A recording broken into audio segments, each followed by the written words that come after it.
Bon, je crois qu'on peut commencer cet atelier de réflexion sur le chanvre.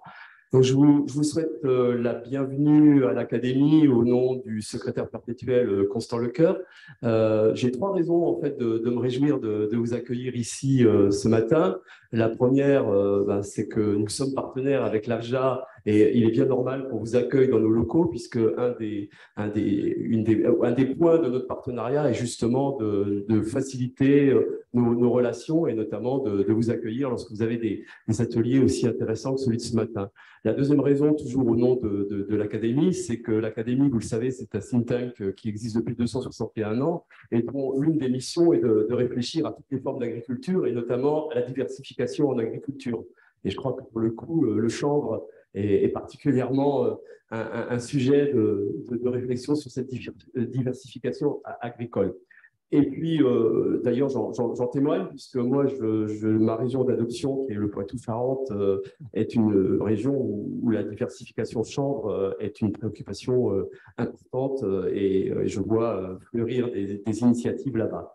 Et la dernière raison, la raison, la mienne personnelle, c'est qu'après de gros soucis de santé, j'ai moi-même testé le CBD et je peux affirmer que ça fonctionne. Donc voilà, donc sur ça, et fait que je suis bien content de vous accueillir ici au nom du secrétaire perpétuel et je vous souhaite de bons échanges et j'en suis persuadé que ce sera vraiment un atelier qui marquera. Voilà, merci. Bienvenue dans cette conférence consacrée aux défis présents et à venir du chanvre français. Le chanvre est une plante pleine de ressources, à la fois pour l'alimentaire, le bâtiment, le textile, et connaît de nouveaux débouchés avec le CBD, donc le cannabidiol, sur le marché du bien-être, et le cannabis à visée thérapeutique. Nous allons expliciter ces termes avec nos invités qui préciseront à chaque fois le taux de THC autorisé dans leur production, donc le THC, la molécule psychotrope du cannabis. Pour mémoire, la France est le premier producteur européen de chanvre avec 22 000 hectares cultivés en 2022.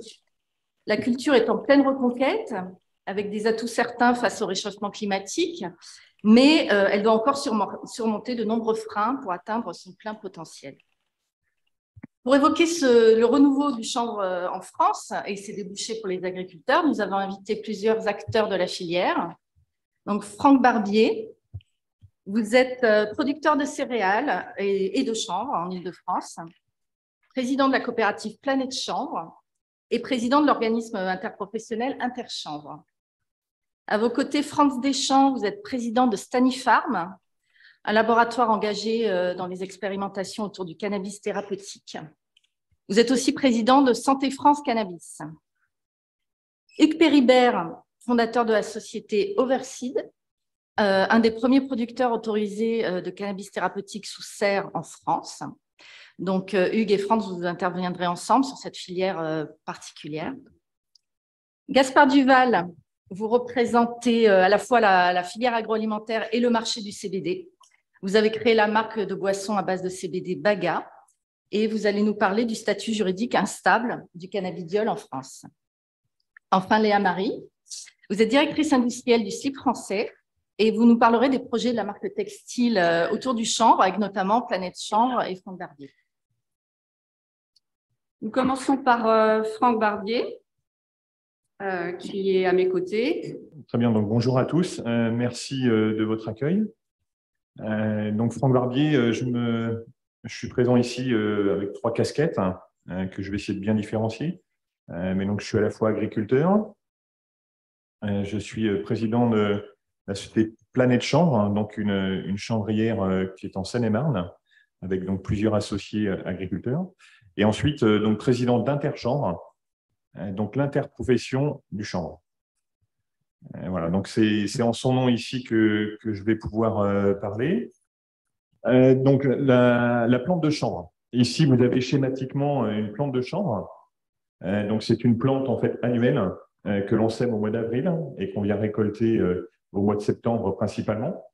On peut voir ici sur le schéma en haut deux solutions de récolte.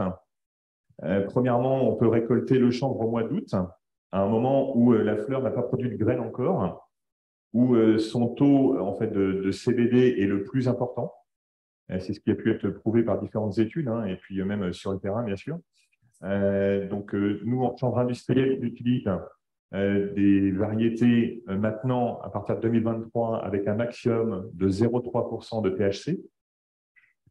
Et au moment où on coupe cette plante au mois d'août, c'est là aussi où le débouché pour le textile est le plus intéressant parce que les fibres sont les plus fines.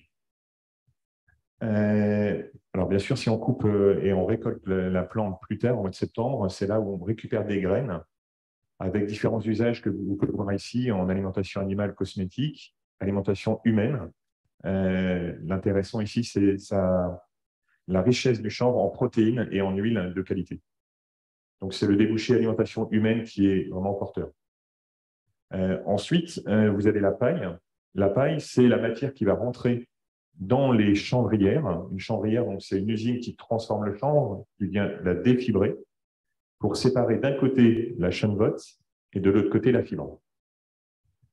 La chènevotte, les usages habituels sont le paillage pour les jardins, la litière pour les animaux et le granulat.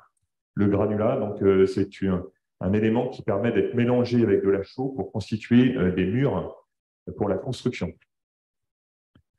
Enfin, la fibre, différents usages, très anciens, le papier, et maintenant le textile, pour en parler bien sûr avec Léa-Marie ici, la plasturgie, l'isolation des bâtiments. Enfin, tout est valorisé ici. La poussière peut servir aussi d'énergie de compost.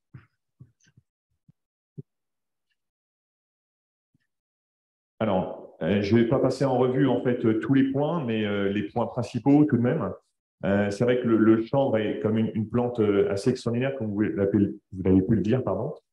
En tant qu'agriculteur, moi je suis très satisfait de cultiver du chanvre parce que en fait c'est une culture simple à cultiver et surtout qui n'a besoin de très peu d'intervention et très peu, pas du tout en fait de produits. Donc c'est les points qui sont exposés sur votre droite.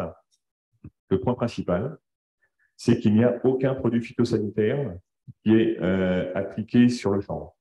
Il n'y a pas besoin d'herbicides, il n'y a pas besoin de fongicides, pas besoin d'insecticides.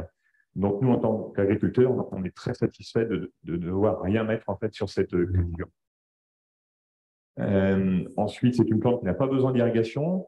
L'an dernier, avec la canicule qu'on a rencontrée, on a eu certes des parcelles qui ont souffert, moins que certaines autres cultures, et on a même certaines parcelles qui ont battu des records de productivité grâce au soleil qui était là, dans la mesure où les racines ont pu descendre chercher de l'eau en profondeur. Donc, c'est une plante vraiment résiliente au climat. Donc, ça, c'est un point important. Et grâce à la photosynthèse, on stocke beaucoup de carbone. Et ce carbone, à la différence d'alimenter en fait le marché justement des produits alimentaires, dans ce cas-là, le carbone retourne à l'atmosphère. Dans les usages industriels et techniques, le carbone est stocké dans la fibre et dans la chaîne flotte en fait de façon pérenne. Quand on pense à la construction, au textile, au composite, le carbone est stocké, séquestré, et donc on recrée des puits de carbone. Donc ça, c'est vraiment la grosse qualité du chanvre, et c'est vraiment ce qu'on veut mettre en avant. Alors, la France est leader européen de la production de chanvre. Avec 22 000 hectares, on est donc à peu près à 40% de production en Europe et on est le 3e producteur mondial. Donc, on peut vraiment se satisfaire de ça. Et on a donc 1500 agriculteurs qui produisent du chanvre partout en France, avec une principale production au nord de la Loire, mais aussi d'autres chanvrières qui s'installent plus au sud, ce qui est très bien. Les surfaces ont été multipliées par 3 en 10 ans. Et au regard des développements industriels qui sont prévus, et bien sûr des demandes du marché, on peut s'attendre à une multiplication par 2 des surfaces d'ici 5 ans. Donc on voit en fait une culture en pleine évolution.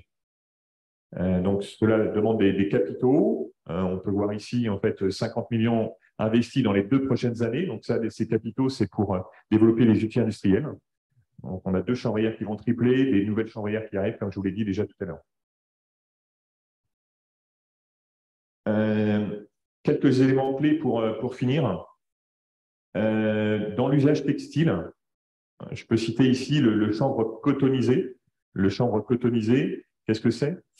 C'est la fibre qui est travaillée pour la rendre en fait suffisamment fine et à la longueur de la fibre du coton.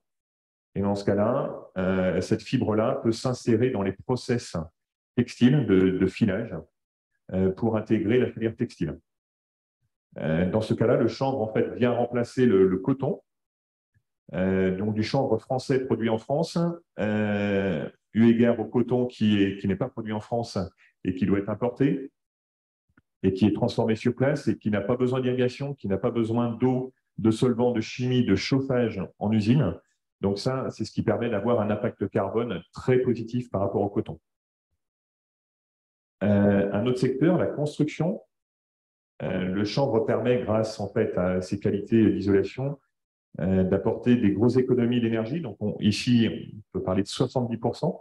Donc ça a été évalué et mesuré par le CEREMA parce que c'est des bâtiments à très bonne inertie thermique et qui permettent de résister certes au froid, mais aussi à la chaleur.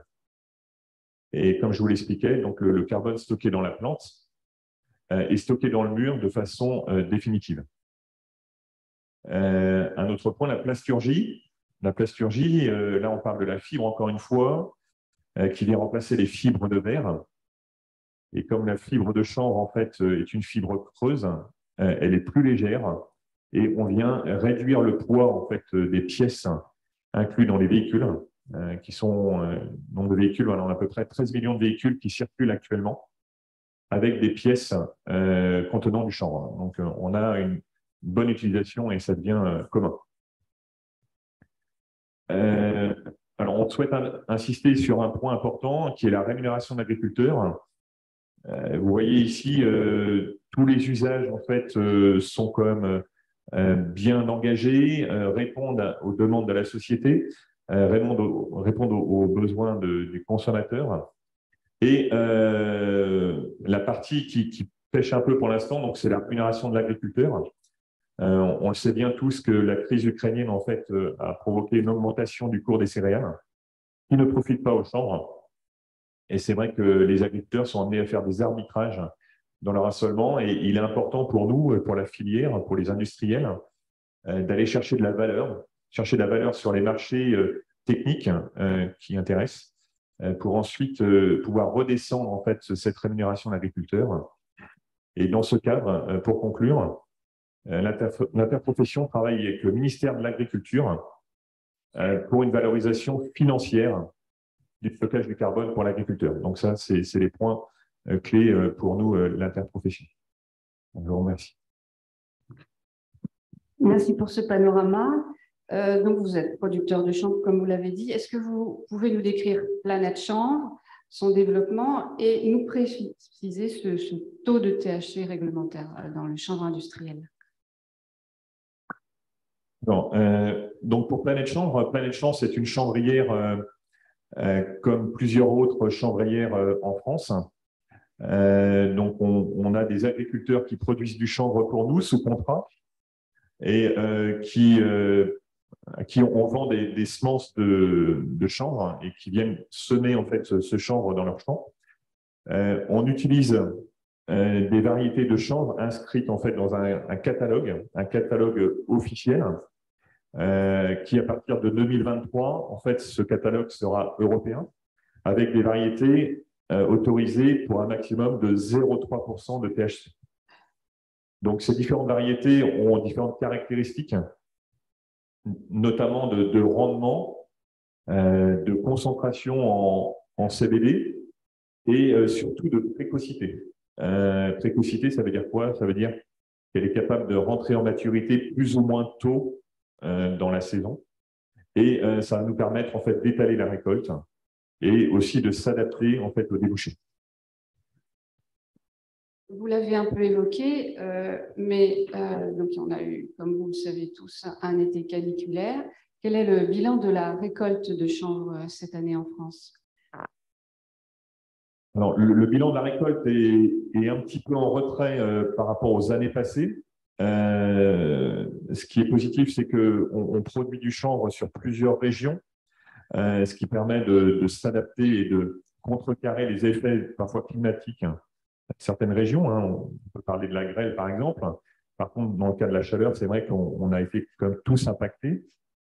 En revanche, le chanvre a des capacités de résilience par rapport à la chaleur par son puissant système racinaire qui descend jusqu'à 2 mètres de profondeur. Donc certes, il y a des parcelles de champs qui ont souffert un petit peu de la sécheresse précoce. C'est vrai qu'entre le 15 avril et le 15 juin, il n'a pas plu. Donc certaines parcelles n'ont pas pu bien lever. En revanche, les parcelles qui ont pu bien démarrer dès le début, on a pu observer d'ailleurs certains records de production en pleine canicule. Donc c'était assez incroyable. La plante est restée toujours verte jusqu'au mois d'août, avec des rendements en tonnes de paille vraiment intéressants. Voilà, donc beaucoup de contraste dans les rendements. Le plus compliqué était effectivement la chaleur, avec même des températures de nuit nocturnes qui ne descendaient pas en dessous de 30 degrés et qui a impacté en fait la fécondation des graines.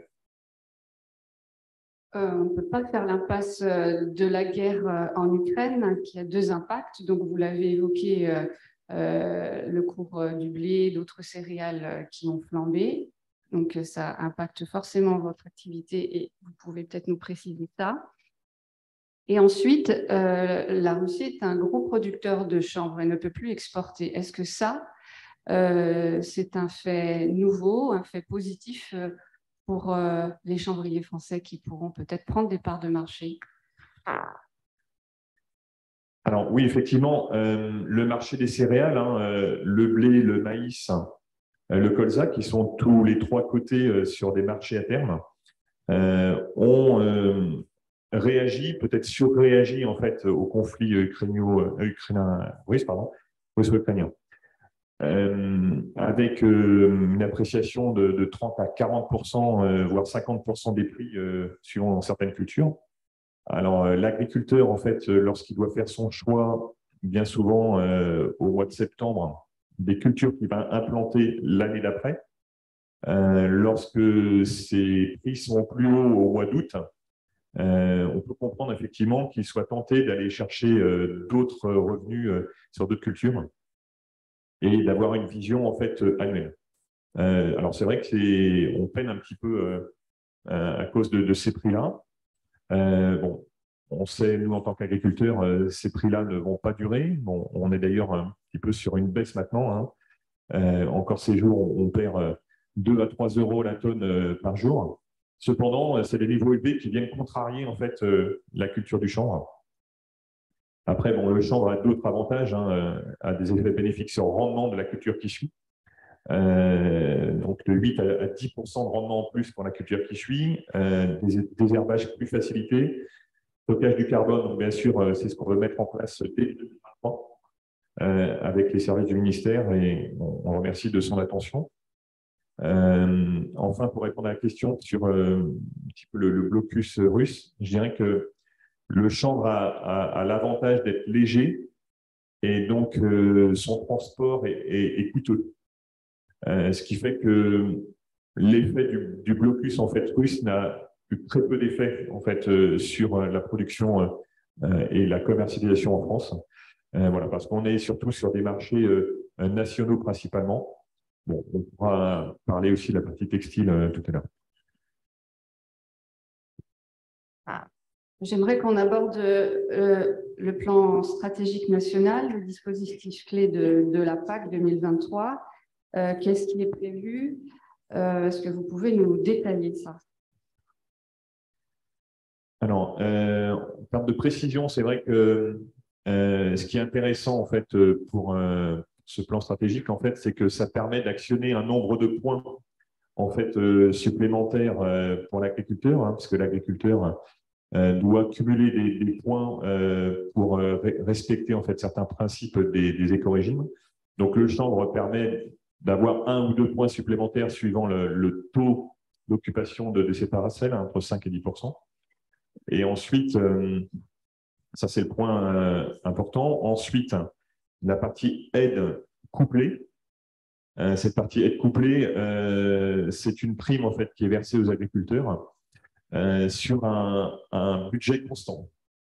Donc, dans la mesure où les surfaces augmentent, c'est vrai qu'il y a déjà 5 ou 6 ans, on était peut-être aux alentours de 140 € de l'hectare, et on s'aperçoit que cette somme diminue pour atterrir en fait aux alentours de 90 voire 80 €. Et c'est vrai que la filière a souhaité en fait que ce budget soit revu à la hausse pour accompagner cette culture qui en a besoin. Les arbitrages font qu'on est sur budget constant et ça n'a pas pu être augmenté.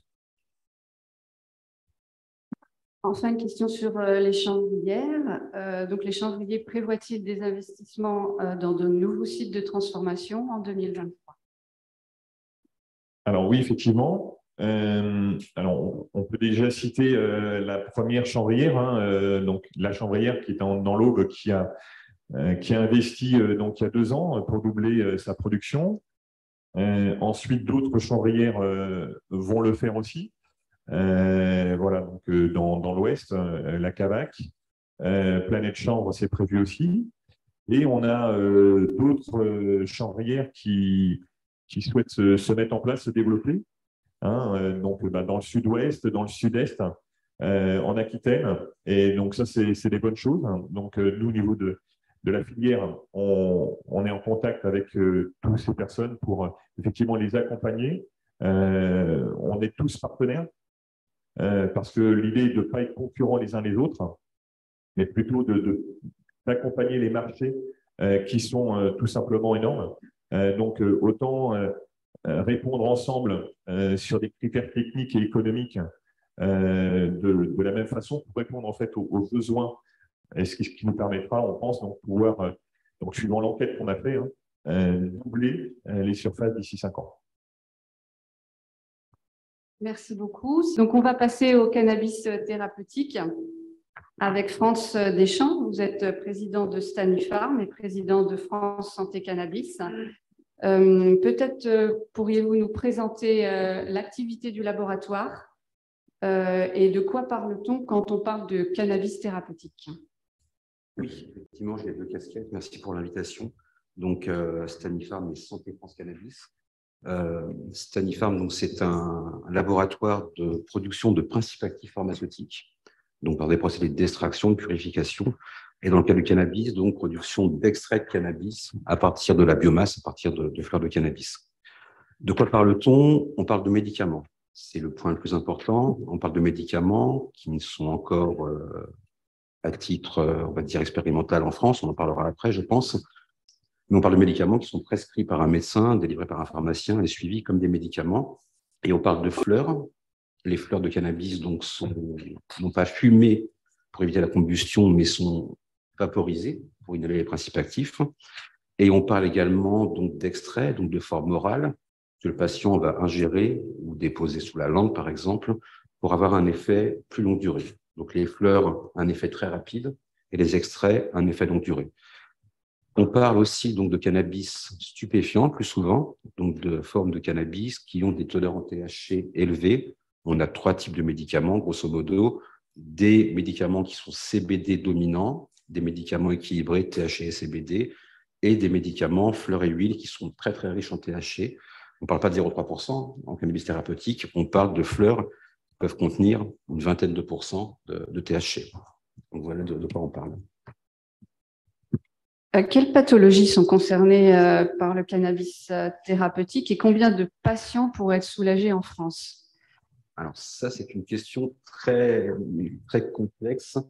En France, aujourd'hui, 5 indications thérapeutiques ont été retenues par la ANSM pour l'expérimentation. Donc parmi ces 5, on a la sclérose en plaques, le syndrome de spasticité, certaines formes d'épilepsie pharmacorésistantes, les douleurs neuropathiques sévères, les soins palliatifs et des douleurs rebelles en oncologie. Donc, point important, on parle uniquement de patients qui sont en impasse thérapeutique, c'est-à-dire des patients qui n'ont pas accès à des traitements qui vont soulager, par exemple, leurs douleurs, en fait, des douleurs chroniques. Donc, ces 5 indications, clairement, sont aujourd'hui limitées en France, vont certainement s'étendre. La NSM, via des commissions scientifiques, travaille pour éventuellement les étendre. On peut citer d'autres indications comme par exemple les fibromyalgies, l'endométriose. Dans certains pays, on a élargi vraiment le cercle des indications. Alors, combien de patients? Si on prend les 5 indications, on estime qu'entre 3 et 700 000 patients sont en impasse thérapeutique et pourront en bénéficier. Bon, c'est délicat. On va prendre l'exemple de l'Allemagne, par exemple. En Allemagne, le cannabis thérapeutique a été autorisé en 2017, fin 2017. Aujourd'hui, on est à environ 120 000, 130 000 patients remboursés en Allemagne. Donc, revenons à la France. Il y a une expérimentation en cours. Est-ce que vous pouvez nous la décrire? Où se passe-t-elle? Combien de patients sont dans la cohorte, on peut dire? Et quel est l'état des lieux juridiques du cannabis thérapeutique? Okay. Donc, l'expérimentation, pour commencer, un point important, donc elle a été décidée par la NSM, définie par la NSM et débutée en mars 2021 pour une durée de 2 ans. Ce n'est pas un essai clinique. Ce n'est pas un essai clinique, contrairement à ce qu'on peut encore lire ou entendre parfois.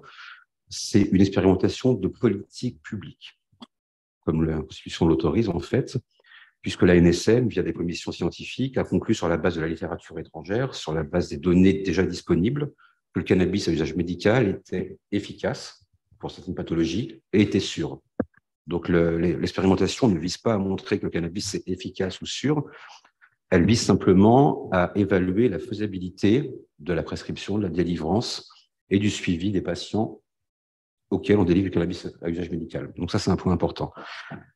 Elle devait durer 2 ans, elle durera en fait 3 ans. Elle sera prolongée d'1 an, très très probablement, pour se terminer donc en avril 2023.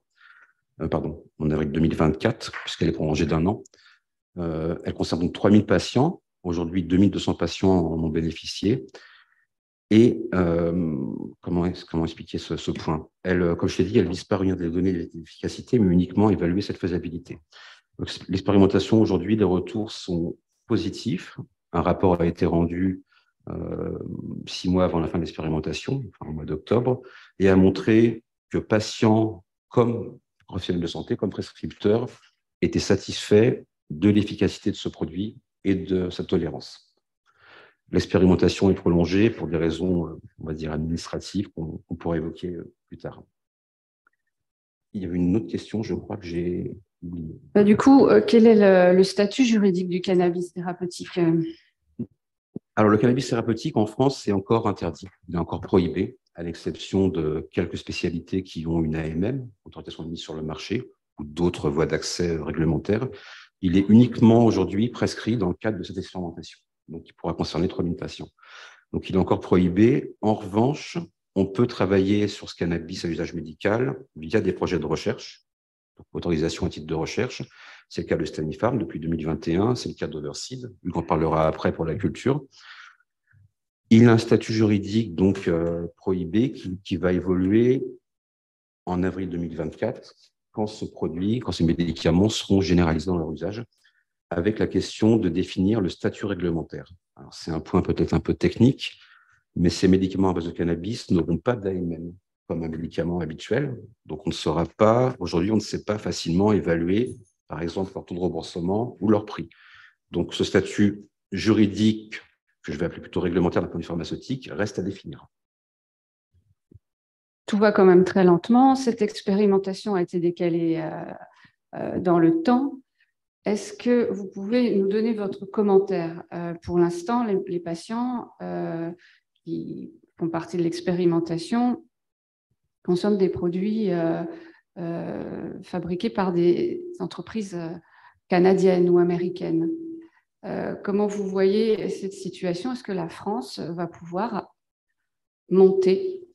construire une industrie du cannabis thérapeutique? Oui.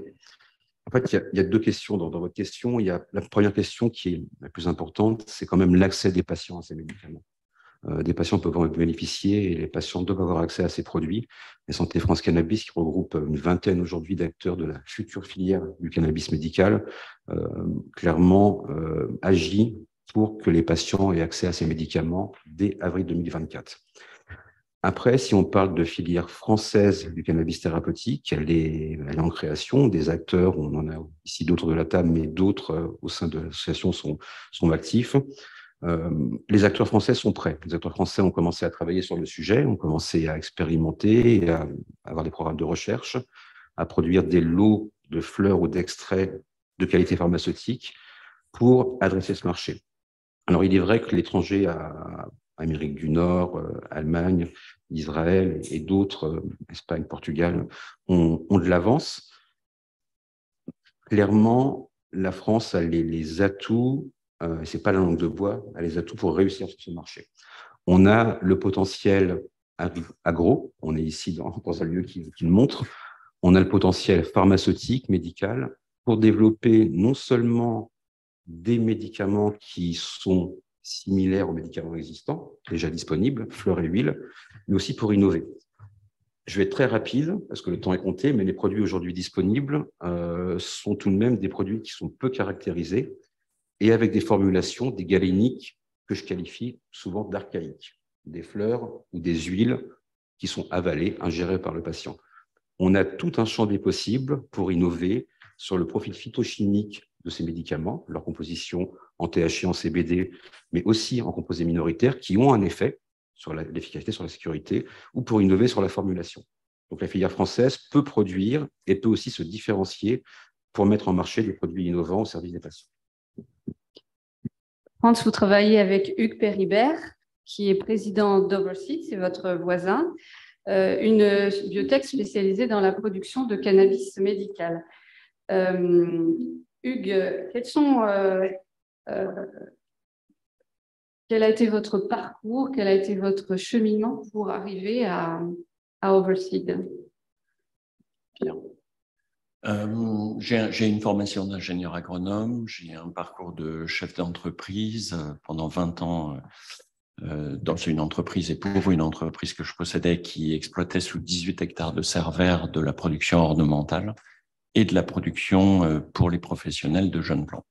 Ensuite, une dizaine d'années dans l'industrie agroalimentaire, dans des environnements certifiés.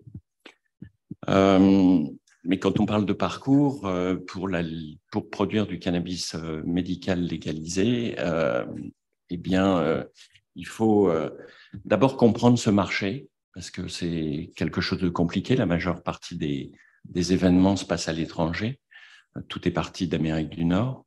Ensuite, il faut comprendre la segmentation de ce marché, qui est souvent très confus aux yeux du grand public. Vous avez le cannabis récréatif, qui est un hors-sujet en France aujourd'hui.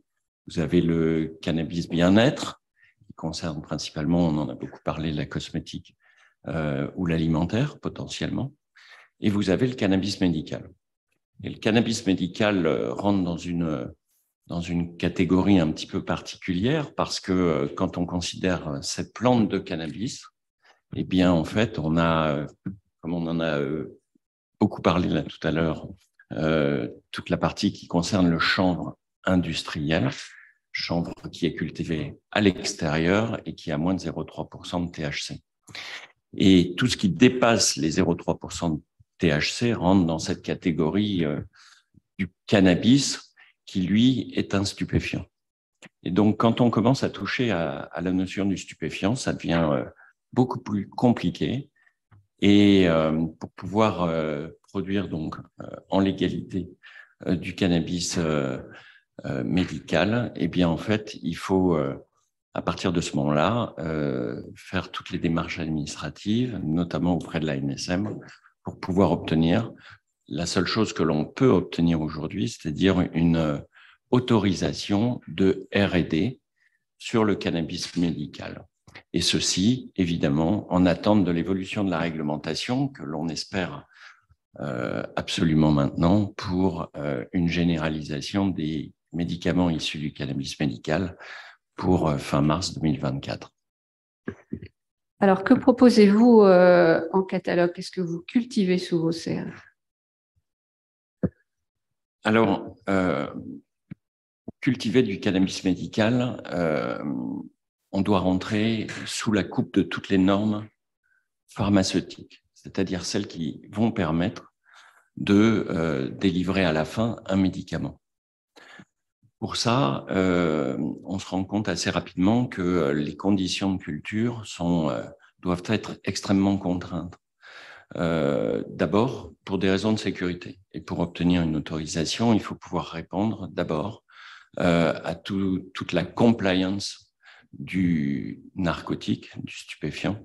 Et donc, ça impose des environnements discrets, confidentiels, sécurisés, qui sont très contraignants. Deuxièmement, pour pouvoir produire un produit qui va répondre aux exigences d'une qualité pharmaceutique, il va falloir le cultiver dans des conditions qui vont pouvoir être répétées, garantir toutes les exigences d'une qualité pharmaceutique, c'est-à-dire répétées d'un lot à l'autre. Pour cela, il y a des démarches de run pharmaceutique. Il faut démontrer que l'ensemble des paramètres sont maîtrisés, qu'ils vont permettre d'obtenir d'une plante toujours le même résultat, quelle que soit la période de l'année, quel que soit le mode de culture qui aura pu être sélectionné. Et à partir de ce moment-là, on se rend compte qu'il faut le cultiver dans un environnement contrôlé. Il y a différents types d'environnements contrôlés pour cultiver du cannabis médical. On parle souvent d'indoor. On est dans des conditions à 100% artificielles qui sont très coûteuses, qui ont un impact environnemental sérieux, une empreinte carbone parce qu'elle est très gourmande en énergie. Mais on peut le cultiver aussi dans ce qu'on appelle des serres hybrides, c'est-à-dire des serres très technologiques, et où là, on bénéficie des conditions extérieures, mais on va contrôler, avec beaucoup d'équipements, l'ensemble des paramètres de cette culture qui vont nous permettre justement de la répéter, de répondre dans un cadre certifié, bonne pratique agricole, GACP, qui est sur la partie très haute de la certification agricole, et ensuite pour la partie post-récolte, dans un environnement de laboratoire, qui lui est en GMP, en bonne pratique de fabrication, pour répondre aux normes pharmaceutiques. Et à partir de ce moment-là, on va pouvoir amener des produits qui n'auront aucun résidu de produits phytosanitaires. Donc, on est en zéro produit, bien évidemment. Chaque lot est absolument contrôlé pour pouvoir produire un médicament. Donc, on est en lutte biologique complète. Alors, j'entendais tout à l'heure que la culture en plein air du chanvre ne nécessite pas de produits phytosanitaires et c'est une bonne nouvelle. Ça montre quand même la force et la puissance de cette plante. Néanmoins, quand on est dans des environnements contrôlés, on n'évite pas les parasites et on est obligé de maîtriser très finement cette lutte biologique. On est en culture hors sol pour ne pas avoir de contamination possible, que ce soit par les substrats pour des questions de métaux lourds ou que ce soit sur la microbiologie qu'on est obligé de contrôler. Donc, une serre qui produit du cannabis médical ressemble un peu plus à un laboratoire qu'à une serre conventionnelle. On y est habillé avec des charlottes, avec des blouses, avec des gants et tous les process sont absolument contrôlés. Est-ce que vous produisez aussi du CBD et d'autres cannabinoïdes? Alors, quand je disais qu'on utilise la plante de cannabis stupéfiante pour produire ses principes actifs, en fait, on produit plus des principes actifs que les plantes. Ça passe par la production de la plante, mais c'est bien les principes actifs qui sont ciblés. Donc, l'objectif, c'est de produire évidemment les deux cannabinoïdes majeurs qui sont le THC et le CBD. Comme le disait Franz tout à l'heure, on le fait avec des génétiques qui nous permettent d'avoir des profils phytochimiques qui sont variables et qui vont répondre soit à des taux très élevés de CBD, soit à des taux équilibrés de THC et CBD, soit à des plantes très fortes en THC. Dans tous les cas, l'objectif est d'obtenir des fleurs séchées pour l'inhalation et des huiles qui auront des ratios dans ces principaux cannabinoïdes qui seront différents. Mais le professeur Meshulam, qui est un professeur israélien qui a découvert et qui est considéré comme le père des cannabinoïdes, qui est israélien, qui a commencé ses travaux dans les années 60, dit que la plante de cannabis est un trésor médical. Et si elle est un trésor médical, c'est parce qu'elle possède 141 cannabinoïdes, une centaine de terpènes, et que c'est ce que l'on appelle souvent l'effet d'entourage, c'est-à-dire le fait que l'association de l'ensemble de ces cannabinoïdes et de ces terpènes est plus forte que l'association des principes actifs isolés. Et donc, il y a un effet cocktail qui a un effet de synergie qui est très important et qui est ce qui crée, et qu'on n'a pas toujours expliqué, l'intérêt médical de ces produits. Donc, en fait, la dimension analytique autour de cette culture est très importante. Et dans une entreprise comme la nôtre, l'équipe est composée de docteurs en chimie des substances naturelles, docteurs en chimie analytique et ingénieurs agro. Quels sont vos partenaires et vos clients? Alors, des clients, on n'en a pas encore parce qu'on n'a pas le droit de vendre. C'est bien la contrainte, mais tout ce projet a pour objectif d'être en avance de phase et de préparer l'accessibilité au marché. Notre ambition, c'est d'être prêt pour la période de généralisation, de façon à ne pas laisser la place trop facilement aux acteurs étrangers qui ont de l'avance par rapport à ce qu'on peut faire en France pour le moment, mais néanmoins, cette avance est relativement restreinte. C'est pas prétentieux de dire ça. Ce que je veux surtout dire, c'est que il y a 60% des entreprises qui travaillent dans le cannabis qui n'existaient pas il y a 6 ans, et à l'échelle internationale.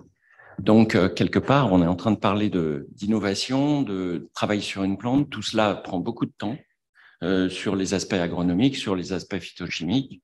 Et donc, toutes les entreprises doivent passer par là. Et au tout début, dans cet environnement extrêmement contraint, les entreprises avaient souvent des approches qui étaient verticalisées parce qu'elles n'avaient pas vraiment le choix sur cette chaîne de valeur qui comprend l'agronomie, l'expertise scientifique et industrielle d'extraction en particulier, et puis l'industrie pharmaceutique et le rapport avec le monde médical. Donc, pour gérer tout ça de façon verticale, ça demande énormément de moyens, ça demande beaucoup de temps.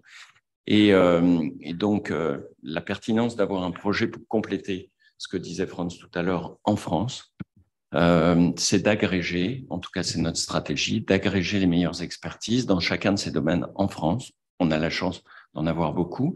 L'industrie cosmétique a beaucoup travaillé sur l'extraction des substances naturelles, l'industrie pharmaceutique aussi. Bref, c'est de travailler sur ces expertises pour les agréger autour du projet Overseed pour aller jusqu'aux médicaments. Donc, pas encore de clients, mais on travaille dessus. Ce sont des laboratoires pharmaceutiques, essentiellement, qui distribueront les produits et permettront qu'ils accèdent aux pharmacies. Et puis, pour les principes actifs, on s'intéresse à tous les principes actifs majeurs et aux terpènes. Merci beaucoup. Donc, on enchaîne sur donc justement le marché du CBD bien-être avec Gaspard Duval, donc fondateur de la marque Baga, boisson à base de CBD. Justement, d'abord, avant de commencer la présentation de votre marque, rappelez-nous ce qu'est le CBD et quels sont ses bienfaits. Bonjour à tous. Alors, effectivement, on l'a déjà évoqué plus ou moins succinctement. Mais le CBD est un cannabinoïde qu'on retrouve majoritairement donc, dans la fleur de chanvre. On retrouve dans cette fleur, d'ailleurs, une centaine de cannabinoïdes, des flavonoïdes et des terpénoïdes. Au contraire du THC, le CBD n'est pas psychotrope. Il est psychoactif, à l'image, à l'instar du café ou du chocolat, par exemple. Ce CBD, on va lui prêter de multiples bienfaits qui demandent encore à être démontrés scientifiquement, mais qui sont observés par l'usage des consommateurs sur le terrain. On lui prête principalement des effets qui vont permettre de procurer donc une sensation d'apaisement ou de détente, ainsi qu'un relâchement musculaire. Donc, vous avez découvert cette molécule, je crois, un peu à titre personnel, et vous aviez en même temps un projet entrepreneurial, donc vous avez voulu allier les deux. Expliquer un petit peu comment on lance une marque autour du CBD. Alors, moi, j'ai découvert avec mon associé le CBD au cours de l'été 2018. Pas particulièrement, puisqu'à l'époque, le CBD a déjà fait grand bruit, notamment suite à l'ouverture et la fermeture des premières boutiques spécialisées, les fameux CBD shops, qui ont à l'époque joué sur l'amalgame entre le CBD et le THC en affichant de façon ostentatoire des images qui étaient plutôt liées au folklore du cannabis. Je pense à Bob Marley et puis aux feuilles de chanvre, de façon quasiment vulgaire. Et donc, évidemment, on a pu comprendre pourquoi, du point de vue des autorités, c'était problématique, puisque ça a été véritablement considéré comme une provocation, une incitation à la consommation du cannabis, en règle générale. On a évidemment suivi cette actualité, mais la découverte du CBD, réellement, a plutôt pour origine la recherche d'un traitement alternatif pour une maladie dont je suis atteint, qui est la pelade universelle. C'est une maladie auto-immune qui provoque un dérèglement immunitaire. Ce sont les propres cellules immunitaires, les lymphocytes, qui elles-mêmes provoquent donc l'inflammation des follicules pileux et donc la chute des poils et des cheveux sur l'ensemble de mon corps. Et on démontre encore aujourd'hui mon implantation capillaire. J'ai été suivi par différents CHU, à Nice, à Marseille et puis à Bordeaux, en poursuivant mes études à Bordeaux justement, où j'ai véritablement subi dans un premier temps une cure de corticoïdes, puis un traitement à base d'immunosuppresseurs, en l'occurrence le méthotrexate, avec une injection sous-cutanée hebdomadaire que j'effectuais moi-même et qui provoquait de très nombreux effets secondaires, qui se sont aggravés d'ailleurs au cours du temps, principalement de la fatigue, mais également des perturbations au niveau de l'intestin, de l'estomac, qui provoquaient des reflux acides et des douleurs importantes. Donc j'avais en parallèle évidemment de ce méthotrexate, des ordonnances à rallonge, avec d'autres médicaments qui permettaient donc d'atténuer les effets secondaires de ce méthotrexate. On a découvert le CBD puisqu'on savait déjà que le THC était anti-inflammatoire. C'est pas de notoriété commune, mais on le savait. Moi, je ne suis pas un consommateur de cannabis. Je n'avais pas l'habitude de consommer sous forme de combustion du cannabis. Et donc, il n'était pas question de se mettre à fumer du cannabis pour espérer voir pousser quelques cheveux sur mon crâne.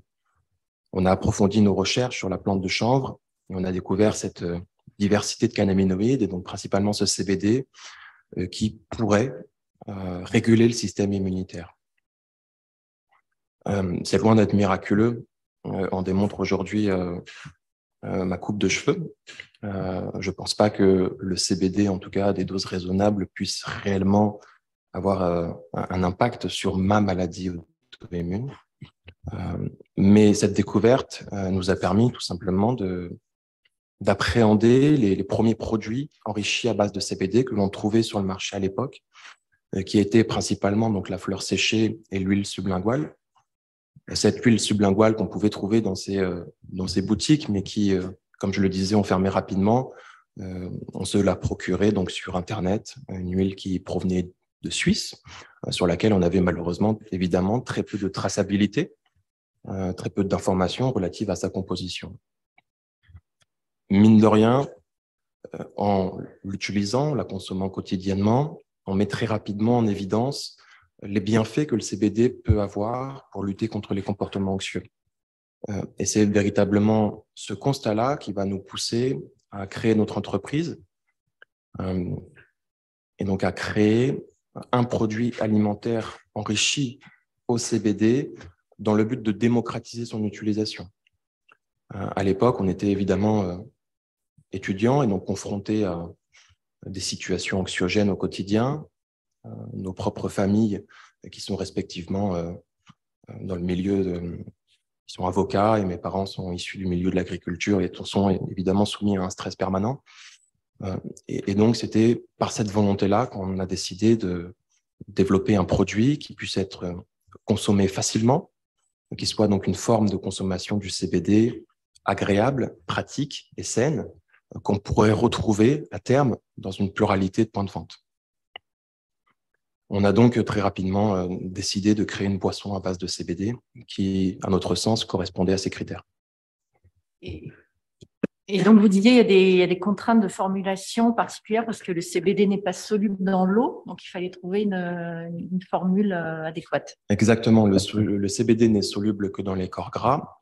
Il est liposoluble, donc il était insensé d'ajouter du CBD dans un liquide, dans de l'eau en l'occurrence, sans réaliser le procédé qui nous permettrait donc de le mélanger de façon homogène et donc de garantir une bonne absorption pour le consommateur. On avait cette intention de proposer un produit qui délivre véritablement les effets du CBD, qu'il ne soit pas que marketing, en surfant sur une tendance. Et donc, on a développé, donc avec le Centre de ressources technologiques Agir, qui est situé à Pessac, en agglomération bordelaise, un procédé technique qui nous permet, par l'intermédiaire d'une émulsion, de nano-encapsuler le CBD et donc de le mélanger dans notre boisson.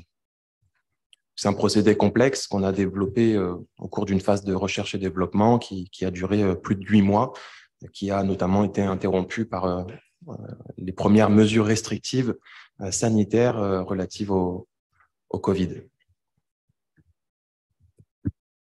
D'accord. Et donc, vous avez lancé la marque fin 2019. Aujourd'hui, vous êtes distribué dans combien de points de vente et vous constatez quel intérêt des distributeurs? Alors, effectivement, on a créé juridiquement notre entreprise en septembre 2019.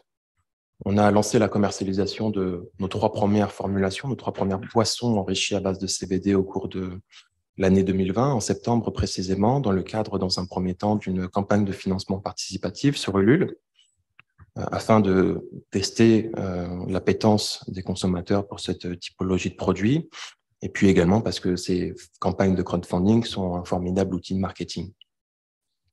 Historiquement, on est principalement distribué dans les boutiques spécialisées, les fameux CBD shops, qu'on retrouve aujourd'hui sur l'ensemble de nos territoires métropolitains, et même au-delà. On en compte d'ailleurs plus de 2000 aujourd'hui. Ils ont suivi un développement exponentiel à l'image des vape shops à leur époque. On estime aujourd'hui qu'on est présent dans 300 à 400 points de vente, soit en direct, soit par l'intermédiaire de distributeurs ou grossistes qui se sont spécialisés dans la distribution de produits CBD au sein de ce canal spécialisé. Nous sommes également distribués en restauration, en ultra local sur l'agglomération bordelaise, notamment dans une franchise de restaurant qui nous a ajouté à sa carte.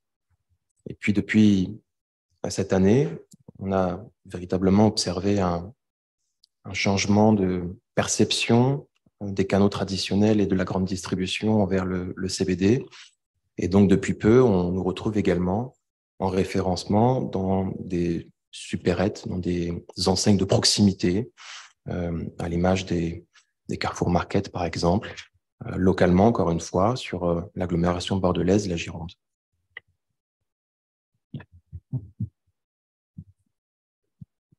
Alors, il faut venir maintenant à la question qui fâche. C'est où trouvez-vous la matière première, donc extrait de CBD?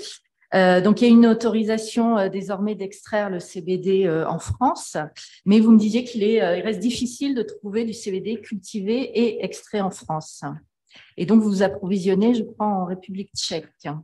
Tout à fait. Depuis l'arrêté du 30 décembre 2021, on a désormais l'autorisation de valoriser la fleur de chanvre sur le territoire français, ce qui n'était pas le cas auparavant, ce qui obligeait les agriculteurs donc à transporter leur biomasse à l'étranger pour pouvoir en produire des extraits. Si aujourd'hui c'est effectivement autorisé en France, on constate à notre échelle en tout cas que la filière prend du temps à se structurer, ce qui est normal. Et donc, il est difficile de pouvoir identifier sur l'ensemble de la chaîne de valeur les acteurs qui vont être en capacité de produire des extraits de chanvre pour l'utilisation que l'on en fait dans nos boissons. Puisque dans nos boissons, aujourd'hui, on utilise uniquement de l'isolat de CBD. Donc, c'est l'extraction seule du CBD parmi l'ensemble des cannabinoïdes. Cet isolat, il a plusieurs avantages. Donc, il certifie l'absence totale de traces de THC dans le produit transformé, ce qui, jusqu'à ce fameux arrêté, était essentiel. C'était en tout cas l'analyse de la MILDECA. Cet isolat, il est insipide, alors que les flavonoïdes du chanvre produisent une certaine amertume dans les produits alimentaires. Et cet isolat, il nous permet donc de l'intégrer au travers de ce procédé dans notre produit. Aujourd'hui, à ma connaissance, il n'y a pas d'acteur en France qui soit en capacité de produire cet isolat, en tout cas dans un contexte économique relatif à notre niveau de développement, à la jeunesse de notre entreprise. Et donc, effectivement, on travaille depuis le début de notre activité avec un fournisseur qui est basé en Tchéquie et qui nous fournit du CBD avec la traçabilité et la certitude suffisante pour qu'on puisse utiliser un CBD de grande qualité dans nos produits. Et donc, comment vous l'expliquez, cette absence de filière là? Ça coûte cher, c'est trop tôt encore. Vous pensez pouvoir trouver des fournisseurs français? La réglementation a évidemment certainement freiné de façon très importante le développement de cette filière, donc des extraits principalement, puisque en France, on cultive très très bien le chanvre, mais on l'utilisait très peu pour réaliser des extraits. C'est effectivement un développement qui est coûteux, puisqu'aujourd'hui, les machines qui permettent de faire ces extractions coûtent plusieurs centaines de milliers d'euros.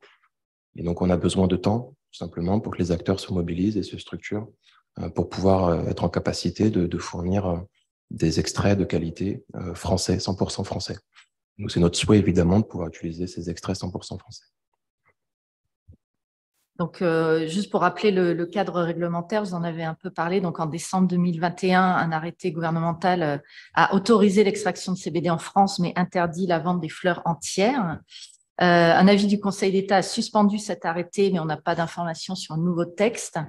Donc, comment vivez-vous cette incertitude juridique? Oui, effectivement. Alors, rétrospectivement, pour un bref historique, était une marque de cigarettes e-électroniques enrichie au CBD. Une affaire qui a été portée à la Cour de justice européenne et qui a déclaré que la France était dans l'interdiction d'interdire la commercialisation du CBD sur son territoire. Cet arrêté donc explicitait l'autorisation de la culture, de l'importation, exportation, utilisation commerciale et industrielle du chanvre et de sa fleur, donc à destination de l'extraction de CBD. L'alinéa 2 de l'article 1 interdisait cependant la fleur brute. Et c'est cet article-là, en tout cas cet alinéa, qui a été effectivement suspendu par le Conseil d'État. Nous, en tant qu'entrepreneurs, évidemment, on a l'obligation de poursuivre tout simplement notre activité, puisque malgré ces incertitudes, si nous n'étions pas en capacité de mesurer ces risques, de les prendre quand cela est nécessaire, notre activité n'aurait pas de sens et devrait s'arrêter immédiatement. C'est évidemment un stress quotidien et c'est contradictoire finalement avec l'objet de notre activité. Mais je pense aussi que c'est notre rôle de bousculer les lignes et de parfois prendre des risques qui sont forcément mesurés pour faire avancer cette réglementation. Peut-être on pourrait faire réagir Franck Barbier sur ce sujet en tant que représentant de l'interprofession. Donc, comment se fait-il qu'il y ait autant de blocages autour de la développement d'une filière CBD qui est très, très demandée par les consommateurs? Oui, effectivement, de toute façon, on ne peut que s'émouvoir effectivement à ces usages qui sont utiles. Hein. Quand on parle du CBD, on constate bien l'utilité, l'intérêt pour n'importe quelle personne. Ensuite, il faut qu'on soit en capacité d'identifier, de tracer, de différencier en fait les fleurs suivant leur taux de THC et de CBD, surtout de THC. Je pense que c'est un petit peu là en fait le sujet, c'est pouvoir tracer. Et c'est vrai qu'à l'interprofession, on avait réfléchi à une idée de traçabilité, de blockchain, hein. Bien que ce soit des choses qu'on ne maîtrise pas suffisamment, Je pense que dans des moments d'un petit peu de confusion, il est bien d'expliquer, de tracer, de certifier. Je pense que c'est comme la clé pour avancer. Voilà, donc ça, c'est notre position par rapport au chanvre et à l'utilisation du CBD. Pour parler des différents acteurs du chanvre industriel, c'est vrai que nous, les techniques qu'on utilise, les techniques de culture, on est sur en fait un nombre de pieds de chanvre au mètre carré aux alentours de 200 pieds au mètre carré pour favoriser en fait la production de paille, la production de tiges. Hein, donc, j'ai pu expliquer tous les débouchés et on récupère la graine au mois de septembre. Après, on s'aperçoit que si on vient couper un peu plus tôt, au mois de juillet, il y a un intérêt pour la fibre. Hein, je l'ai expliqué tout à l'heure. La fibre est moins mature, elle est plus fine, et donc pour le textile, c'est intéressant. Et on s'aperçoit qu'à ce moment-là, on n'a pas de graines, mais on a une fleur. Et effectivement, on s'est penché sur la question avec une vision sûrement un peu trop industrielle, mais dans la mesure où on a la matière qui est là, on s'est dit, mais est-ce qu'on peut faire du CBD nous aussi? Et finalement, les concentrations en CBD dans la fleur restent très faibles. Hein. On a pu échanger même avec Ludovic et Luivec qui est là, et différents transformateurs, des extracteurs, dans la mesure où on ne dépasse pas les 1,5% de CBD. En fait, le modèle économique ne tient pas. Les coûts d'extraction sont beaucoup trop importants et on ne parle même pas des coûts de séchage. Vous vous rendez bien compte, en fait, si on récupère 1 tonne de matière verte au champ qui est gorgée d'eau et pour aller chercher 0,5% de CBD, les coûts de séchage, de transport sont totalement prohibitifs. Donc, dans notre modèle de chanvre industriel, on ne s'y retrouve pas. Après, il y a d'autres modèles, hein, effectivement, où on n'est plus à 200 pieds par mètre carré, mais plutôt à 1 pied du mètre carré, où là, certains agriculteurs arrivent à augmenter les quantités de CBD produits et la concentration. Et dans ce cas-là, on arrive à une rentabilité qui commence à devenir intéressante. Voilà. Cependant, pour assurer le consommateur, le législateur, le ministre aussi, il est important de tracer, d'identifier et d'expliquer. Et je pense que c'est la bonne voie pour avancer dans la production de CBD rentable français. Parce que vous, Gaspard, vous achetez du CBD à quelle concentration? Et d'ailleurs, il y a quelle concentration de CBD dans vos produits? Comme je le disais, dans nos boissons, on utilise de l'isolat de CBD. On achète une poudre qui est concentrée à quasi 100% de CBD, qu'on dilue dans un premier temps dans une fraction d'huile afin de réaliser notre émulsion. On intègre 20 mg de CBD par bouteille. Sachant qu'il y a quand même des précautions d'emploi, enfin, il y a une dose maximale par jour, par exemple. Aujourd'hui, concernant les doses maximales, on ne peut se reposer que sur les déclarations des fédérations de santé, en l'occurrence la fédération anglo-saxonne qui suggère en effet de ne pas dépasser la dose journalière de 70 mg par jour. Pardon. On a parlé précédemment du sujet des interactions médicamenteuses. Il y a une notion qui est importante, qui est ce qu'on appelle le microdosing, qui correspondrait donc à 1 mg par kilopoids de corps par jour, qui permettrait, semble-t-il, d'éviter donc en deçà les interactions médicamenteuses. Il est vrai que une forte consommation de CBD journalière pourrait ensuite présenter ces interactions médicamenteuses. Donc, c'est une substance qui, a priori, ne présente pas d'effet secondaire particulier, pas d'accoutumance ou pas d'addiction, mais qu'il est nécessaire de consommer avec vigilance. Donc, finalement, pour résumer, pour parler des freins au développement d'une filière CBD en France, il y a des contraintes agricoles, hein, parce qu'on a compris que c'est difficile de cultiver à la fois la fibre et la fleur.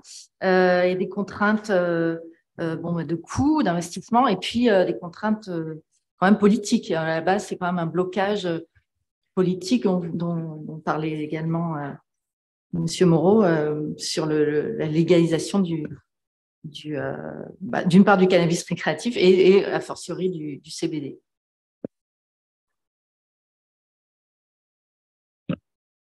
Tout à fait. Au cours de ces échanges, on voit et on met en évidence que on n'a pas défini d'itinéraires culturaux qui permettent véritablement de valoriser l'ensemble de la plante de chanvre. Qu'aujourd'hui, les agriculteurs sont finalement voués à faire un choix entre la valorisation de la paille ou de la fleur. Donc, d'un point de vue économique, il y a aujourd'hui un choix à faire de la part de l'agriculteur. Et si historiquement la France est connue pour la culture du chanvre industriel, on observe une multitude d'entités qui sont fragmentées et qui souhaitent aujourd'hui adopter des itinéraires culturaux qui permettent donc de valoriser le développement des florescences du chanvre, donc de la fleur. Ça reste aujourd'hui malgré tout des cas isolés qui tentent de se structurer, donc d'investir dans ces matériels d'extraction, mais ce sont des initiatives qui sont ponctuelles et qui sont naissantes. Donc c'est vrai que sur le développement de la fabrication d'extraits de chanvre et plus généralement de la production de CBD, on en est qu'à ses balbutiements. Et en effet, on est contraint, en tout cas, particulièrement par des restrictions réglementaires, ou en tout cas le fait que, d'un point de vue politique, aujourd'hui, il n'y ait pas véritablement de soutien. Et donc, c'est un développement qui prendra du temps. On peut passer au chapitre du chanvre textile, donc avec Léa Marie. Donc vous êtes directrice industrielle du SLIP français, une société qui a un peu plus de 10 ans, qui est engagée dans la relocalisation de la filière textile en France. Vous étiez la semaine dernière au Salon du Made in France, vous présentiez l'usine du futur avec vos partenaires. Alors, qu'est-ce qui vous a amené à vous intéresser au chanvre ? Ce qui nous a amené à nous intéresser au chanvre, de toute façon, les matières libériennes étaient déjà un sujet au site français. On avait déjà des produits 100% lin, déjà depuis 2020, et on avait envie d'ouvrir le champ des possibles. Et voilà, on va vous faire entrer dans notre chambre d'action et de mettre du chanvre dans nos produits pour tout ce qu'on imagine, c'est rêche, ça gratte, mais surtout en termes d'environnement, ça nous fait beaucoup, beaucoup de bien.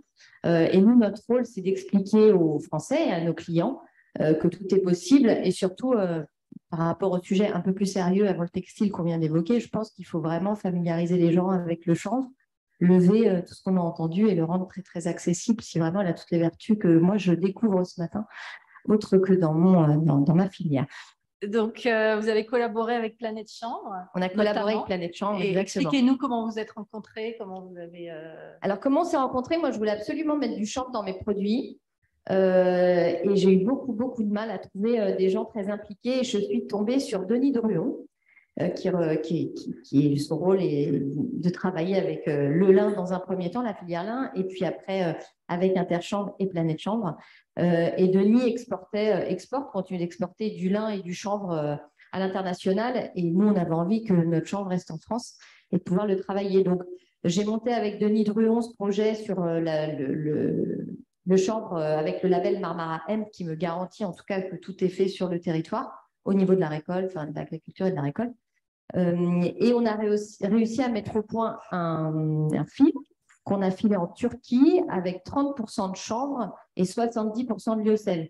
Alors, quand on se dit ça, vous voyez, c'était pour faire des sous-vêtements. À aucun moment, j'ai pensé même à mettre de l'élastane.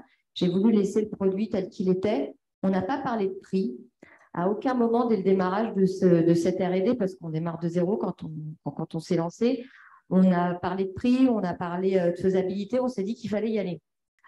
Pourquoi on y va avant tout? C'est qu'on est engagé, on est une entreprise à mission au SLIP français depuis 2020, et notre mission, c'est de réinventer avec panache l'industrie textile française. Donc, une fois qu'on s'est dit ça, on se met en action.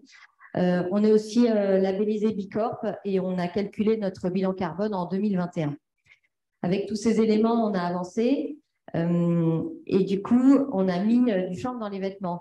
Les premiers essais, quand j'ai reçu le premier fil avec mes tricoteurs, il a fallu mettre les cônes dans les machines à tricoter, et je leur ai cassé toutes leurs aiguilles. Bon, alors là-dessus, ils n'ont plus voulu me tricoter mon chanvre parce qu'effectivement, le fil est un peu moins lisse, un peu plus compliqué. On a relancé des essais avec un fil plus travaillé, un peu plus abouti. Mais surtout, il a fallu leur apprendre à baisser le rythme des machines et à accepter de tricoter moins vite. Et ça, nous, même si on avait envie de poursuivre, si on n'embarque pas le milieu industriel dans nos besoins et dans nos contraintes, ça ne marche pas. Une fois que les machines se sont mises à tricoter moins vite, alors on a eu des premiers essais avec des trous, hein, vous verrez, les essais sont là, on s'est dit OK, comment on va aboutir? Puis à force d'insistance, de persévérance, on a réussi à sortir un magnifique jersey et une maille piquée. La maille piquée, c'est celle que vous connaissez, celle des polos Lacoste, et puis un jersey qui est notre matière tradie qu'on utilise en sous-vêtements. On n'a pas touché au produit, on l'a laissé dans sa matière naturelle et vous verrez, les produits sont ici. On voit encore la petite fibre de chanvre qui est dans le vêtement. On ne l'a pas teint, on l'a laissé tel qu'il était. Donc ça, c'est ce qui est déjà en cours et qui est en vente sur le web ou dans nos boutiques. Mais ça ne suffisait pas, il fallait qu'on avance. Donc, dans quelques mois, vous allez avoir d'autres produits avec des sweats, des pantalons, des chaussettes, des sacs. On fait des shopping bags pour la grande distribution avec du chanvre. Et la suite au slip, elle est un peu plus d'ampleur. Moi, j'avais envie de sortir de ma dépendance du coton. Aujourd'hui, le coton, c'est top et on avance, mais en termes d'environnement, on ne raconte pas grand-chose. Et surtout, on a subi de très, très fortes hausses ces derniers mois, voire ces dernières années, qui ont pris presque 80% de hausse. Donc, la majorité de nos produits, et ce qui porte les quantités qu'on fabrique au slip, sont les sous-vêtements et les chaussettes. Et on fait à peu près dans ces familles de produits 400 000 pièces par an, en coton élastane ou coton polyamide élastane. L'idée, c'est de remplacer une partie du coton par le chanvre. Donc, on a lancé toujours avec Denis du fil, très différent, en R&D, qu'on a reçu. Les essais sont en cours chez nos tricoteurs et notre idée, c'est qu'en 1er janvier 2024, alors la majorité de nos sous-vêtements et nos chaussettes contiennent beaucoup plus de chanvre et beaucoup moins de coton. Tout ça, il va falloir sécuriser que ce soit viable, que l'approvisionnement en chanvre soit viable, que les prix soient viables et que derrière, on puisse mettre un joli imprimé, une jolie teinture, parce qu'on fait quand même du commerce et même si on est très engagé et très militant, à un moment, si on ne vend pas, on ne sert pas à grand-chose. Donc ça, c'est 2024 et on travaille. L'impact environnemental, il est super important. On a une loi AGEC pour un peu les plus avancés dans le textile sont au courant. On a une loi AGEC qui nous impose, et c'est une très bonne chose, un score environnemental sur nos produits à venir en début d'année 2024. Et début d'année 2023, une traçabilité totale. Donc, il va falloir qu'on annonce où sont faits nos vêtements. Alors, nous, au slip, on est hyper contents parce que ça fait 11 ans qu'on fait tout localement. Mais tout le monde va devoir le faire, en tout cas les entreprises qui font plus de 50 millions d'euros. Une fois qu'on va avoir calculé notre score environnemental en 2024, alors là, on rentre vraiment dans des choses super intéressantes. Ce qu'on sait aujourd'hui à travers une ACV qu'on a, enfin, qu'en tout cas, Denis Druon a fait à titre privé, c'est qu'on peut dire qu'un hectare de chanvre capte autant de CO2 qu'un hectare de forêt. Alors moi, au début, je ne comprenais pas pourquoi, effectivement, Tommy Hilfiger, Ikea et Levi's nous prenaient notre chanvre pour le mettre dans notre jean. Mais une fois qu'on m'avait dit ça, je me suis dit, ah oui, effectivement, j'ai compris. Et on n'est pas plus mauvais que les autres, même si nous, on n'est que le slip français et on va faire la même chose dans nos produits pour améliorer, en tout cas, notre score environnemental. Et si on reprend un peu les chiffres, aujourd'hui, on imagine le mettre, nous, à notre échelle et avec le nombre de pièces qu'on fait, on vient diviser par 2 notre impact environnemental, en tout cas, ce qu'on dégage en CO2. Et pareil, en eau, dans l'agriculture, entre le coton et le chanvre, il n'y a pas photo. Hein. Quand on avait 14 douches, on n'en a plus que 2 et c'est quand même pas neutre sur le nombre de vêtements qu'on fait. On a fait ce même calcul pour les chaussettes. Donc ça, c'est ce qu'on va faire, nous, sur la partie textile. Et ce qu'on espère derrière, c'est organiser aussi tout un système de filature, parce qu'aujourd'hui, la filature, je la fais en Turquie, c'est super, mais c'est quand même pas la France. Et donc, c'est début d'année 2025, réussir à organiser un consortium de filateurs français pour pouvoir, en tout cas, de nouveau, pouvoir faire du fil avec du chanvre en France. Voilà. Merci. Alors donc voilà, vous avez vraiment dépassé la phase du prototypage. Là. Vous êtes prêts, la volonté est là. Maintenant, il faut la matière première. C'est ça. Non, nous, on est prêts. Je pense que notre client est prêt aussi. Quand on a sorti notre boxer Bruno et notre polo Lobo, il y a eu un engouement tout de suite et il a fallu attendre de refaire du fil pour lancer les réassorts. Donc, nous, on est prêts. Je pense que les Français sont prêts à entendre quand on leur explique bien les choses, ils comprennent. Maintenant, effectivement, la matière première, je ne suis pas inquiète, on l'a. Les débouchés, on les a. Il faut juste… il y a cette phase de filature, moi, je trouve un peu gâchée parce qu'on savait le faire. Et puis, on ne sait plus le faire. Mais bon, ça, on reprend les 40 années de déloc qu'on a subies. On ne va pas refaire l'histoire. Ce n'est pas le moment. Mais on a su le faire. On va savoir le refaire. Et puis, je rappelle qu'il y a d'autres initiatives aussi dans le textile. Il y a l'association Lin et Chanvre Bio en Normandie, il y a Virgocop en Occitanie, il y a la Chanvrière de l'Aube qui a aussi des débouchés. Oui, alors donc justement, Franck Barbier, comment voyez-vous l'avenir du chanvre textile en France et peut-on avoir une filière entièrement Made in France dans ce domaine? Donc oui, effectivement, vous avez bien fait de rappeler. Déjà, donc, à la marque Marmara, on est 3 chanvrières à fournir de nids de ruon. Et puis, grâce aussi à l'expertise d'un linier qui est capable de travailler la fibre. L'entreprise Van Robé aussi, qui est au nord de la France. Voilà, donc on est plusieurs entreprises, donc 3 entreprises à fournir cette entreprise. Effectivement, il y a d'autres initiatives en sud-ouest, à la Chanvrière de l'Aube.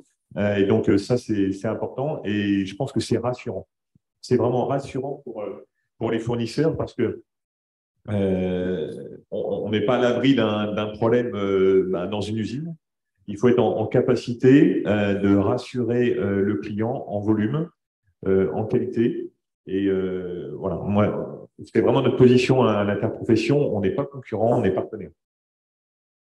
Voilà. Après, sur le français ou l'étranger, là-dessus, j'ai pas d'état d'âme et on n'a pas d'état d'âme à la filière. En fait, encore une fois, il faut alimenter le marché. On fera pas que du français, on fera pas que du mondial. Il faut en faire pour tout le monde. Et il faut que ça corresponde à un besoin. Alors, évidemment, moi, j'ai aussi ma petite fibre patriotique et à l'idée de devoir développer du chanvre en France, filé en chanvre, confectionné en chanvre, vendu en France, évidemment. On est favorable et on est enthousiaste et on remercie encore des gens qui y croient aussi fort que nous et même des fois plus. Et voilà, l'exemple du salon du Made in France qui a lieu à Paris le week-end dernier. On se félicite de cet engouement national et on souhaite que tout le monde participe en fait à cet élan qui est là pour refaire les 40 ans passés dans l'autre sens. Donc pour vous, la filière est prête au niveau tant du itinéraire culturel, de la récolte, du défibrage, enfin, parce que je sais que c'est très difficile quand même d'arriver à trouver un fil assez fin pour être filé, enfin, comme l'expliquait tout à l'heure. Alors effectivement, c'est bien qu'il y ait beaucoup d'acteurs et on s'aperçoit encore une fois que les pionniers qui ont peu de moyens sont très innovants et sont capables de trouver des solutions. Lin et Chanvre Bio, par exemple, finalement apportent des solutions auxquelles on ne s'attendait pas. Et donc, le chanvre est capable de répondre à plusieurs utilisations. Donc, suivant la longueur. Parce qu'en fait, on a le marché du coton, le marché de la laine, le marché du lin. Et avec donc des technologies différentes, et on s'aperçoit que suivant la longueur de la fibre de chanvre, on va pouvoir accompagner l'un ou l'autre des 3 marchés. Donc le chanvre cotonisé, on va remplacer du coton.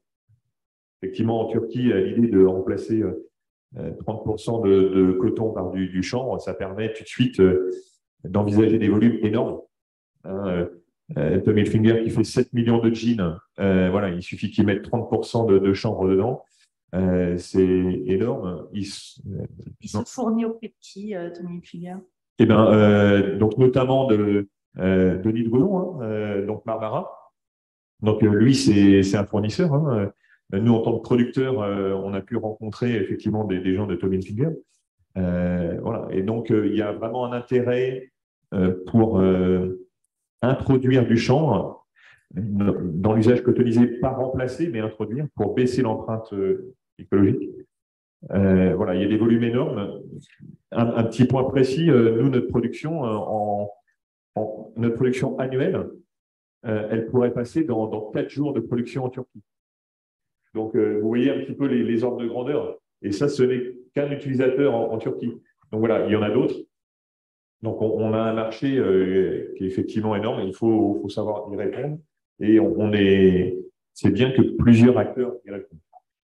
Après, le marché de la laine, effectivement, c'est des fibres un petit peu plus longues. Et puis ensuite, le marché de la fibre longue. Cette fois-ci, on va se comparer au lin. Les fibres font à peu près entre 50 et 60 cm. Et on est sur du filage, on est sur d'autres usages, plutôt type chemise, plus fine. Et on doit encore travailler énormément sur les techniques de rouissage. Donc ça, c'est un procédé qui est au champ, qui permet de séparer la fibre de l'écorce. Voilà. Donc il y a beaucoup de travail à faire sur les variétés. On a parlé de variétés tout à l'heure. Sur les process qui coûtent cher. Donc, oui, il y a un grand avenir pour le textile et on est content d'accompagner. Moi, je veux juste rajouter, effectivement, comme le dit Franck, c'est aux marques d'impulser et de donner le mouvement. Si chacun commence à mettre du chanvre et si on le fait savoir dans chacun de nos produits, on rend une filière beaucoup plus solide. Je pense qu'aujourd'hui, on l'a vu avec le lin, tout le monde est très engagé, il y a énormément de demandes. Le chanvre, c'est un peu nouveau, mais c'est nous, marques, plus ou moins engagées d'ailleurs. En mettant dans nos vêtements, on va pouvoir changer un peu le game par la suite. Merci à tous et merci à nos intervenants qui ont tous été très clairs, très pédagogues. Très bonne journée à tous.